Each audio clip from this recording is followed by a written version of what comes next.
pse disa femna vazhdojnë me tërheq marrëdhënie me burrat pa pjekun. Do flas në këtë video për kompleksin e shpëtimtarit. Po kjo nuk është dobësi, është mënyra se si ato janë ndërtu.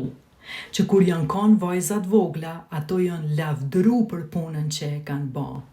Se ishin kaq të pjekme, kaq ndihmuese, mirë kuptuese, dhe kështu ato kanë mësuar që dashnia fitohet tu kujdes për tjerët. Mësuan se dashnia do të thot sakrificë. Dhe se vlera tyre qëndron tek ajo që mund të shërojnë dikan, ose mund të ndihmojnë dikan, ose t'ju shërbejnë atyre njerëzve. Kështu që kur takojnë një burr që është emocionalisht i humbun, është i papjekun, madje ju doket edhe i njoftën dhe i shajt, ato shohin potencialin e tij dhe besojnë se durimi i tyre do ta nxjerrë në pah atë potencial dhe ato kanë më shumë me i shpëtu.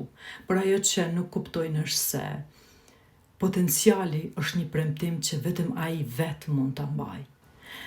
Në fillim ndjenja është e fortë, ndihesh e nevojshme, e sigurt, streha dikujt tjetër, shpëtimtarja dikujt tjetër, por ngadalë bëhet raskapicë kjo.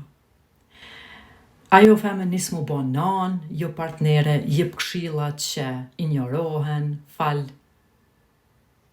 disa falje të sajna dhe justifikon derisa harron veten. Ajo vazhdon shpresoj se djali brenda tij ka mu bo burri që ajo meriton. Por ai nuk bëhet kurr. Psikologët e quajnë modeli i shpëtuesit ose shpëtuesës. Kur dashuria kthehet në mision, jo në shkëmbim, atër është komplet diçka tjetër.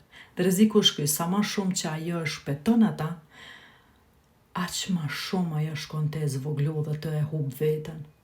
Sepse për me rujt paqen, ajo hesht nevojat e veta, për me e majt ata afër po ashtu, për me qenë kjo shpëtimtare, ajo vetë coptohet.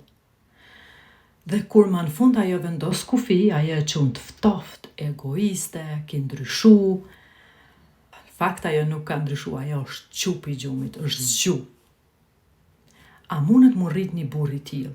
Po mundet. Por vetëm kur ajo ndalon me shpëtu ata.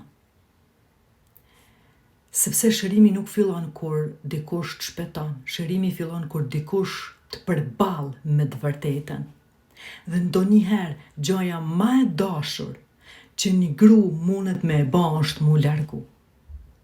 Sepse dashuria e vërtet nuk kërkon që ti zvoglohesh, ta zvoglosh veten tënde për me e majt dikant tjetër rahat.